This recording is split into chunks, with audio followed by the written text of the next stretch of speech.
전설야담. 맹인이 사람을 찾아낸 묘안. 어느 고을에 심부름하는 아이 하나만 데리고 사는 호랍이 맹인이 있었습니다. 맹인은 점을 쳐주고 돈을 벌었기에 경제적으로는 큰 어려움이 없었으나 눈앞이 보이지 않는 데다 집안에 여인이 없으니 생활에 있어서는 여러 가지로 불편을 겪었습니다. 그리하여 맹인은 집안일 돕는 아이에게 모든 것을 의지해 살아갔습니다. 얘야, 갈증이 나니 물 좀 떠오렴. 그러던 어느 초여름날 오후 맹인은 급한 일이 생겼기에 아이를 멀리 이웃 마을로 심부름 보냈습니다. 그리고 혼자 마루에 누워서 편한 자세로 쉬었습니다. 날씨는 따뜻하고 시원한 바람은 불어오는데 주위는 고요하니 이런저런 상념이 떠오르면서 가슴속 한쪽이 텅 빈 듯했고 문득 여자 생각이 간절했습니다. 이럴 때 고운 여인이 곁에 있으면 좋으련만. 이날따라 여자가 자꾸 생각나고 음욕이 강해지자 맹인은 바지를 내려 자기 약물을 꺼내 만졌습니다. 모처럼 주인 손길이 닿으니 약물은 손오공의 여의봉처럼 커졌고 그 물건의 장대함이 맹인 손바닥에 그대로 느껴졌습니다. 아하, 이 넘치는 힘을 어디에 쓴단 말인가.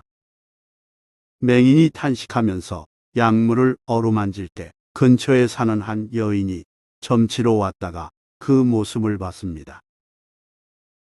우연히 맹인의 힘찬 약물을 목격한 여인은 순간 당황해하면서도 마음이 끌려 얼굴이 화끈 달아올랐습니다.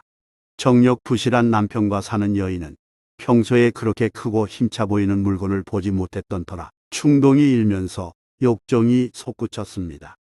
여인은 음란해진 마음을 도저히 걷잡을 수 없어 급히 마루로 뛰어 올라가서 소변을 보는 듯이 치마를 걷어 올렸습니다.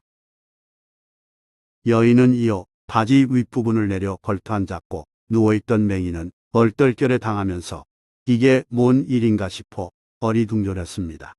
여인은 능숙한 몸짓으로 상하 운동을 했고 마음이 야릇했던 맹인은 꿈인지 생시인지 헷갈려 하면서 구원자처럼 나타난 여인에게 적극적으로 호응했습니다. 두 사람의 몸이 한바탕 요동친 후 여인은 대략 만족했는지 얼른 일어섰습니다. 맹인은 맹인대로 몹시 굶주렸던 차에 누구인지 모를 여인이 바라던 대로 마찰해주니 너무 좋아서 소리를 질렀습니다.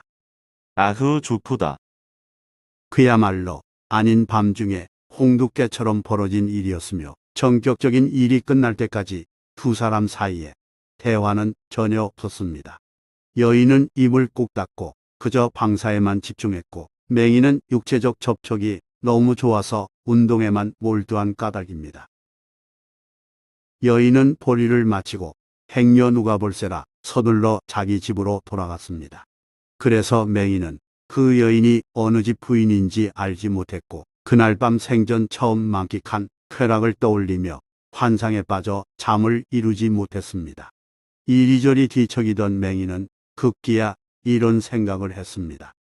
내 연장을 보고 흥분해. 그리 강렬하게 해준 것을 보면 남편의 정력에 불만을 지녔음이 분명해. 그러면서 맹인은 그 여인이 어느 집 부인인지 꼭 찾아야겠다고 결심했습니다. 어떻게든 그 여인을 찾을 수 있다면 앞으로 나의 이 외로움도 함께 풀 수 있지 않겠는가. 이튿날 지팡이를 짚고 집을 나선 맹인은 자기 집에서 가까운 집부터 차례대로 돌면서 집에 있는 부인에게 슬쩍 말을 걸었습니다. 어제 일은 정말 고맙고 감동적이라 인사를 드리러 왔습니다. 그 일과 관계없는 부인 입장에서는 도대체 뭔 말인지 알 수 없기에 관계없는 사람들은 하나같이 고개를 갸우뚱하며 되물었습니다. 점사님, 무엇이 감사해요? 어제 아무 일도 없었는데요. 그러면 맹인은 이렇게 말하고 그 집을 나왔습니다. 어이쿠, 제가 잘못 찾아왔네요. 실례했습니다. 이런 식으로 맹인은 어제 왔던 그 여인이 아닌 줄을 알아냈습니다. 맹인은 네 집을 차례로 확인할 때마다 매번 실망했지만 포기하지 않고 다섯 번째로 들른 집에서 같은 인사말을 건넸습니다. 어제 일은 정말 고맙고 감동적이라 인사를 드리러 왔습니다. 이때 그 집 부인이 크게 당황해하며 말했습니다. 아이 참, 시끄럽게 굴지 말아요. 고마워할 것도 없어요. 내 나중에 기회 봐서 다시 점치러 갈 테니 어서 집으로 돌아가세요. 이를 통해 맹인은 비로소 그 여인이 그 집 부인인지 알게 됐습니다. 맹인은 그 집을 나와 자기 집으로 돌아가면서 만난 사람에게 그 집이 누구 댁인지도 확인했습니다. 한편 맹인이라서 자기가 누구인지 모를 것이라 생각해 안심하고 순간의 쾌락을 즐겼던 부인은 맹인의 방문에 놀라면서도 감탄했습니다. 맹인인데도 내가 누구인지 알고 정확히 찾아오다니 용하긴 용하네. 맹인은 드디어 정사를 나눈 부인을 운 좋게 찾아낸 자신을 칭찬하면서 집에서 기다렸습니다. 다음 날 그 부인이 찾아와 점쳐달라고 하면서 심부름하는 아이 모르게 맹인에게 속삭였습니다.